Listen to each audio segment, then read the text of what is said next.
복음을 전하는 사명, 복음을 전하는 사명. 자, 오늘 디모데후서 1장 11절 말씀이에요. 같이 한번 읽어볼까요? 시작. 내가 이 복음을 위하여 선도자와 사도와 교사로 세우심을 입었노라. 디모데후서 1장 11절 말씀. 선포자와 사도와 교사로 세우심을 입었다. 이렇게 얘기를 해요. 이게 누구 말씀일까? 이제 오늘 말씀을 들어보도록 할게요. 자, 여기 보면 소식을 듣는 사람의 모습이 있어요. 자, 여러분들 볼 때 어떤 소식이 가장 행복한 소식일까? 여러분들한테는 어떤 소식이 가장 행복한 소식일까? 자, 예를 들어 줄게요. 자, 첫 번째 뭐예요? 어떤 소식이야? 와, 내 생일의 소식이다. 야, 내일이 내 생일이야. 기뻐, 좋아, 안 좋아? 기쁘고 좋죠. 그쵸? 솔직히 목사님은 항상 그 생각해. 아, 생일이면 엄마 아빠가 항상 고생하셨는데 왜 내가 기뻐야 되지? 막 이런 생각도 해봤는데. 자, 여러분, 하여튼 생일의 소식은 나에게 기쁜 소식이죠. 그죠? 또 뭐가 있을까요? 또 그죠? 해피 버스데이 또 생일이네. 네, 하여튼 생일 좋죠. 또 다른 거 뭐 놀이동산 간다. 뭐 이런 것도 좋은 소식이죠. 야, 어디 놀러 가자. 어디 뭐 캠핑 가자. 그럼 좋아요, 안 좋아요? 좋죠. 너무 좋죠. 자, 그 외에 또 뭐가 있을까요? 그렇죠? 또 놀러 가는 거 얘기하죠. 자, 여러 가지 이제 소식들이 있을 거예요. 여러분들에게 가장 기쁜 소식은 뭐예요? 개인적으로 여러분들의 가장 기쁜 소식. 자, 손 들고 한번 얘기해 볼 사람. 없어요? 네, 알았어요. 없는 걸로 할게요. 자, 예, 쉽지 않지. 어떻게 대답을 해야 될지. 자, 여기 보면 산 사람이 뭐에 있어요? 어디에 있어요? 감옥. 그치, 감옥에 갇혀 있어. 감옥에 갇혀 있어. 이 사람 이름 아무도 모르는데, 자, 디모데 후서를 쓴 사람이야. 신약에서 가장 중요한 사람 중에 한 명. 뭘까요? 두 글자예요. 자, 성은 바시야. 성은 바시야. 이름이 두 글자야. 누구예요? 그렇지, 바울. 바울. 아, 또 봤는데 거기 없어요. 그거는 열두 제자래요. 자, 그래서 바울. 네, 네. 사도 바울. 자, 바울인데, 야, 근데 여러분 생각해봐요. 바울이 왜 지금 어디 있어요? 바울이 지금 감옥에 갇혀 있어. 감옥에 갇혀 있어. 왜 갇혀 있을까? 자, 여러분 귀를 쫑긋하고 좀 들어줘요. 들어줘야 돼. 자, 사도 바울이 원래 예수님을 핍박하던 사람이야, 안 핍박하던 사람이야? 예수님을 핍박하던 사람이야. 근데 예수님을 핍박하던 사람이 예수님이 만나 주셔가지고 변화가 됐어요. 그래서 예수님을 막 전파를 하고 다녔어. 그래서 예루살렘에서도 막 사도 바울을 어떻게 할 방법이 없어서 사도 바울을 막 가두고 막 그랬어. 그랬더니 사도 바울이 난 로마 시민이니까 로마에 가가지고서 나는 판결을 받겠다 이러는 바람에 사도 바울이 로마로 이송을 받아요. 이송을 해요.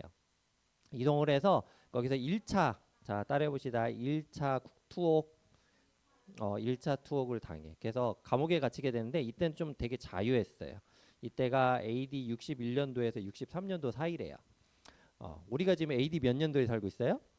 2025년도에 살고 있잖아요. 그렇죠? 사도 바울이 2000년 전 인물이니까.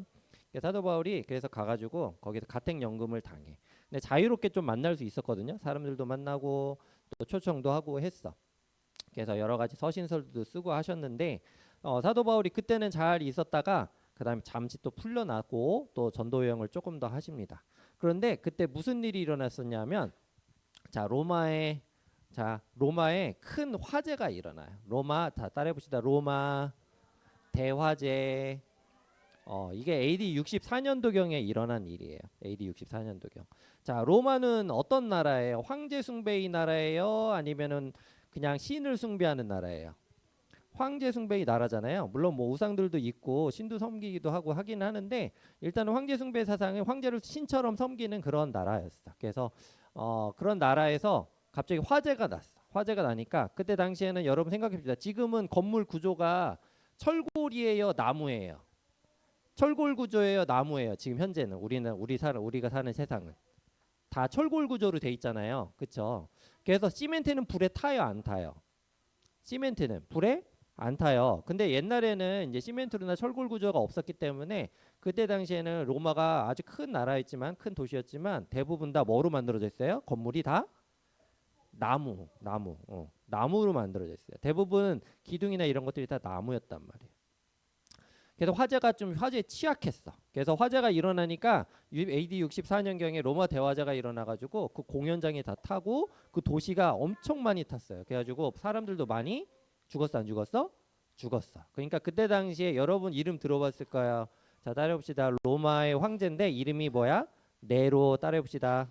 네로 황제가 있었어. 그때 당시에 네로 황제가 다스리던 시기였는데 그 네로 황제가 너무 화재가 크니까 누군가 이거를 화재를 저질렀다라고 이렇게 지적해서 이렇게 덮어 씌울 구실을 만들 수 있는 것들을 찾았어. 어떻게 찾았냐면 그때 당시에 어떤 사람들을 기독교인들이 그렇게 했다라고 뒤집어 씌웠어요. 억울한 뭘 씌운 거예요? 누명을 씌운 거야. 누명을 씌운 거야. 그 누명을 씌우니까 기독교인들은 누구를 믿는 사람들이야? 하나님을 믿는 사람들이잖아. 그리고 예수님을 믿어서 구원받았다 믿는 사람들이잖아. 그러니까 이 사람들은 황제 숭배 사상을 하는 사람이야? 아니야. 황제 숭배 사상을 하지 않잖아. 예수님만이 우리의 구원자다 이렇게 믿잖아요. 그러니까 딱 어떻게 해요? 덮어씌우기 좋아 안 좋아? 좋아, 좋아. 자기를 면피하기 위해서 네로 황제가 기독교인들에게 뭐예요? 그 화재에 대한 내용들을 어떻게 해요? 덮어 씌우게 된단 말이에요. 그때가 언제야? AD 64년경이 돼요. 그러니까 그 다음에 이제 로마에 이제 다시 사도 바울이 돌아오게 되는데 전도 활동을 하고 다 돌아오는데 거기에서 로마에서 다시금 전도로 활동을 하니까 어떻게 곧바로 잡혀 안 잡혀? 곧바로 잡히게 돼. 왜? 니네들이 화재의 원흉이다 이러면서 2차로 자 따릅시다. 2차 투옥 두 번째로 다시금 로마 감옥에 갇히게 돼. 1차 투옥 때는 가택연금 수준이어서 되게 편하게 왔다 갔다 했어요. 이때는 유대인들이 야 너 제 종교적 이유로 탄압을 당한 거라서 그건 큰 뭐 저기가 없었어. 근데 두 번째는 정치적인 그런 핍박이기 때문에 이제 나라에서 이제 기독교인들을 핍박하기 시작했기 때문에 로마에 이제 완전히 잡혀가지고서 아예 그 감옥에 진짜 감옥에 갇히게 됐어요. 그때가 바로 이 장면인 거예요. 이 그림의 배경인 거예요. 그래서 완전히 잡혀가지고 이때는 그리스도인들을 막 잡아서 죽이고 그 다음에 막 그 투옥 장소에다 막 동물들하고 막 싸우게 해서 막 죽이고 여러 가지 엄청나게 잔인한 일들이 많이 있었어요. 그래서 사도 바울도 이때 당시에 2차 투옥 마지막 이 우리가 지금 디모데후서 말씀인데 디모데후서가 사도 바울의 마지막 서신서야. 마지막 편지야. 근데 이게 끝이고 그 이유는 없어요. 사도 바울이 죽거든. 순교를 당해요. 순교 당하기 직전에 지금 감옥에서 지금 이 디모데후서를 쓴 거야. 이해되나요? 그래서 지금 감옥에 갇혀서 디모데후서를 썼는데 디모데후서를 쓰면서 이 사도 바울은 뭐라고 얘기하냐면 디모데한테 야 우리가 이 복음을 위해서 교사와 선교사로 아까 우리 읽었듯이 세우심을 입었다 안 입었다? 입었다. 그리고 이 복음이 계속 부끄러워하지 말고 전파를 해야 된다 말아야 된다? 전파해야 된다. 이렇게 얘기를 해요. 사도 바울이 정치적 박해에 의해서 로마의 화재에 누명을 씌워서 기독교인으로서 대표적인 사람이니까 잡히게 되니까 어떻게 되냐면 자기를 배반하는 사람들도 되게 많이 늘었어. 그래서 오늘 성경 본문에는 뭐 이름이 좀 복잡하긴 하지만 뭐 부겔로와 허모게네라는 이런 사람들 되게 친하게 잘 지내고 예수를 믿는 사람들이었다. 같이 한 가족처럼 지냈다라고 생각했던 이런 사람들까지도 사도 바울이 로마의 감옥에 갇히니까 어떻게 했어요? 배반했을까? 그냥 계속 찾아와서 위로해 줬을까? 배반하는 그런 일들이 일어나게 됐어요. 그러니까 사도 바울 입장에서는 인간적으로 외로워 안 외로워? 외로워. 그 중에서도 한두 명까지는 이제 한두 명이나 몇 명 정도 찾아왔었나 봐요. 그래서 오늘 본문에도 오네시보로라는 사람이 있는데 이 사람이 주기적으로 찾아와서 자기를 위로해 줬다라고 하면서 되게 감사한 마음을 표현을 해요. 그러니까 사도 바울 입장에서는 지금 자기의 목숨이 이제 끊어질 날이 얼마 남았다 안 남았다? 얼마 안 남았다. 얼마 안 남았다. 그런 와중에 이 디모데후서를 쓰게 되는 상황이 된 거예요. 그래서 이때가 AD 67년도 경 전후로 지금 학자들이 이야기를 하고 있어요. 근데 사도 바울의 표정이 그림에서 봤듯이 알지만 밝아요, 안 밝아요? 밝아. 사도 바울이 해피해. 왜 해피할까? 해피한 이유가 있겠죠. 왜 해피하냐면 구원의 기쁜 소식인 한마디로 복음을 본인이 알고 있고 믿고 있고 또 그것을 전파하고 있었기 때문에 그래요. 자, 여러분, 복음의 이 기쁜 소식의 가장 큰 복음이 뭐예요, 여러분? 복음. 이따가 읽겠지만 성경 본문 말씀. 복음 여러분이 뭐예요? 복음은 뭐라고 생각해요? 복음. 나 복음에 대해서 한 줄로 이야기할 수 있다. 한 줄로 이야기할 수 있다. 뭐예요? 뭘까? 자, 목사님 따라해 봅시다. 자, 복음은 예수님으로 인해 우리의 죄가 사해지고 우리가 영원히 살게 되게 되었다라는 거예요. 아시겠어요? 예수님으로 인해서 우리가 바라는 영생을 선물로 받았다 안 받았다? 받았다라는 게 바로 뭐예요? 두 글자로. 두 글자 좀 전에 얘기했잖아. 두 글자로. 복음이다. 복음이다. 자, 우리 이게 믿어지느냐 안 믿어지느냐가 가장 큰 관점이에요.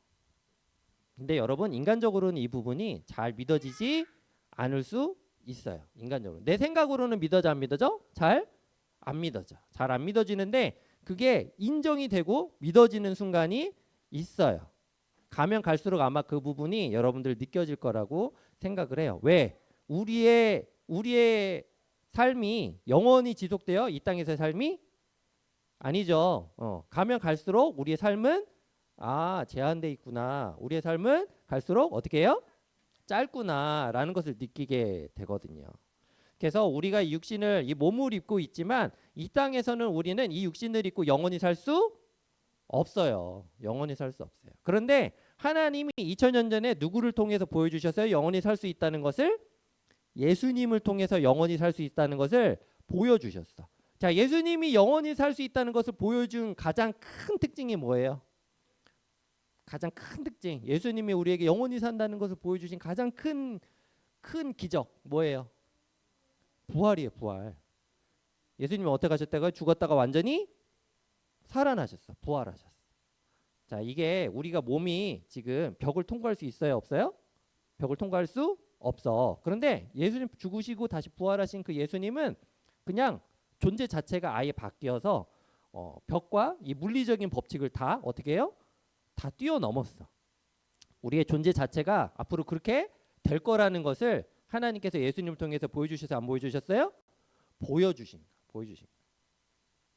근데 이게 너무 명확한 증거여서 사도 바울도 그걸 보고 우리가 진짜 영원히 사는 거는 이 육신이 영원히 사는 게 아니라 예수님으로 인해서 부활을 얻은 저 새 몸을 입어야 완전히 영원히 사는 거구나. 우리에게 이미 선물로 주셨구나. 그걸 믿는 자에게는 이라는 거를 우리에게 명확하게 보여주신 거야. 그러니까 사도 바울이 지금 감옥에 갇혀서 죽을 날이 얼마 안 남았잖아요. 근데도 사도 바울이 기뻐 안 기뻐? 기쁜 거야. 죽음이 코앞에 있는데도 기뻐. 왜? 사도 바울은 이미 자기가 스스로 예수 그리스도에 대해서 영생을 얻었다고 믿어 안 믿어? 믿어. 믿고 있기 때문에. 그래서 기쁘게 그 감옥 생활을 힘들지만 육신적으로 엄청 힘들고 고생이지만 믿고 그것을 이겨나간다. 안 이겨나간다? 이겨나가고 있다. 그 와중에 누구에게 편지를 써요? 자기 아들과 같은, 아들은 아니지만 아들과 같은 누구? 자, 따라해봅시다. 이름 디모데. 디모데에게 편지를 쓰는 거야. 마지막 편지를 쓰는 거예요. 그때 당시에 디모데가 에베소 교회를 담당을 하고 있었거든요. 그래서 에베소라는 그 지역에서 교회를 담당하고 있는 목회자였는데 이 사도 바울이 자기가 감옥에 갇힌 거를 부끄러워하지 말고 이 복음을 그래도 열심히 잘 전해라 안 전해라? 전해라. 이게 하나님 우리에게 주신 선물이다 아니다? 선물이다라고 이야기를 계속 하고 있는 거예요. 그래서 사도 바울이 이런 고난과 핍박 가운데서도 투옥을 당했음에도 불구하고 디모데에게 열심히 전해라. 왜? 우리는 하나님의 복음을 전하는 일꾼이다 아니다? 일꾼이기 때문이다. 하나님이 우리를 세우셨기 때문이다. 그래서 읽어봅시다. 다 같이 시작. 디모데야 두려워하지 마라. 하나님이 너를 복음의 일꾼으로 세우셨단다 라고 이야기를 하고 있는 거예요. 이제 조금 이해가 되죠? 그래서 하나님께서 이 사도 바울을 통해서 디모데후서를 통해서 이야기를 하고 있는 거예요. 이 복음이 얼마나 중요하고 영원한 생명을 우리에게 주신 것이 얼마나 큰 일인지에 대해서 지속적으로 설명하고, 또 사도 바울이 복음을 전하다가 감옥에 gat혀서 이제 죽을 날이 얼마 안 남았지만 그럼에도 불구하고 이런 고난과 고통 때문에 숨기거나 또 너무 또 이렇게 버리거나 하나님을 버리거나 이러지 말고 하나님 안에서 그 복음을 잘 전해라라고 이야기를 하고 있는 거예요. 그러니 우리가 복음을 알면 이 복음을 전할 수 있어야 되겠죠. 그렇죠? 여러분들이 지금 아직 이 말씀을 듣고 그것이 아직 체화되지 않은 부분들이 있어서 그걸 어떻게 전해야 될지 잘 모르겠지만, 그럼에도 불구하고 그것을 전할 수 있는 방법은 이 예배의 장소로 같이 올 수 있도록 하는 거예요. 그래서 친구들을 같이 데리고 와서 야 우리 교회에 예배드리러 가자. 하나님을 경배하자. 하나님께 예배드리면서 예수님을 알아가자. 이렇게 얘기를 하는 게 여러분들의 입장에서의 전도가 될 수 있죠. 그래서 하나님께서는 우리를 영원한 생명을 주시는 구원자로 선택하시고 또 하나님께서 우리들을 붙잡아 주신 거예요. 그러니까 그 복음이 얼마나 중요한지 여러분들 알아야 돼요, 몰라야 돼요? 알아야 돼요, 알아야 돼요. 목사님이 지난번에 좀 오래되긴 했지만 여러분 구글이라는 회사가 있어요. 구글이라는 회사 알아요? 알아요? 인터넷에 구글이라는 익스플로러가 있어요. 마이크로소프트에서 나온 익스플로러가 아닌 구글이 있어요. 크롬이라고 이름을 불리죠. 그래서 구글의 가장 큰 목표가 뭔지 아는 사람 있어요? 혹시? 잘 모르죠? 구글의 가장 큰 목표는 이 땅에서 인간이 영원히 사는 방법을 발견하는 거예요. 이해돼요? 자, 구글의 가장 큰 사명 중에 하나가 목표가 이 땅에서 우리가 이 육신을 가지고 영원히 사는 방법을 발견하는 거야. 자, 근데 그게 될까 안 될까? 안 될 거야. 왜? 하나님이 모든 인간에게는 죽음이라는 죄의 삭을 허락하셨기 때문에 절대 그게 불가능할 거예요. 그래서 아마 많은 사람들이 앞으로 인공지능이 발달하고 기계가 발달하면서 아마 많은 사람들이 우리가 영원히 살 수 있는 길을 아마 몸을 하이브리드로 만든다든지 육신의 생명을 하는 유전자 공학을 한다든지 여러 가지 방법을 아마 찾겠지만 결국에는 다 영원히 살 수 있는 방법은 없을 거예요. 수명 연장은 될 수 있을지 몰라도 영원히는 못 살 거야. 우리 육신을 가지고 불가능해. 하나님께서 이미 그것을 알고 계세요. 우리가 진짜로 영원히 사는 것은 뭐예요? 예수님을 구원자로 믿는 것. 예수님을 통해서 우리가 부활의 새 생명을 얻는 것. 그거밖에는 영원히 살 수 있는 방법이 없어요. 하나님이 우리에게 주신 영원한 유일한 길이에요. 영생하는. 그러니까 여러분들 그걸 믿고 그 복음을 전하는 사람들이 되기를 바래요. 사도 바울처럼. 아시겠죠? 네, 그게 가장 큰 하나님의 은혜입니다. 자, 오늘 디모데후서 1장 말씀인데요. 같이 한번 읽어보도록 할까요? 천천히 한번 읽어볼게요. 시작.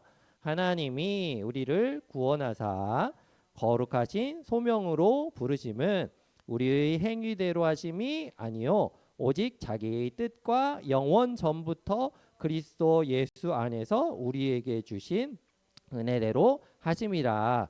이제는 우리 구주 그리스도 예수의 나타나심으로 말미암아 나타났으니 그는 사망을 패하시고 복음으로써 생명과 썩지 아니할 것을 드러내신지라. 내가 이 복음을 위하여 선포자와 사도와 교사로 세우심을 입었노라. 이로 말미암아 내가 또 이 고난을 받되 부끄러워하지 아니함은 내가 믿는 자를 내가 알고 또한 내가 의탁한 것을 그날까지 그가 능히 지키실 줄을 확신함이라. 아멘. 사도 바울의 마음이 조금 이해가 되나요? 네, 감옥에 갇힌 사도 바울의 마음이. 여러분들 그러니까 사도 바울이 저렇게 죽음을 앞두고도 기뻐하고 복음을 전해야 돼. 이 복음의 비밀이 얼마나 큰데 우리에게 영원한 생명을 주셨다니까. 부끄러워하지 말고 잘 전파했으면 좋겠어 라는 이 말씀을 우리들의 마음에 잘 새기고 살아가는 여러분들 되셨으면 좋겠습니다. 아멘. 네, 기도하겠습니다.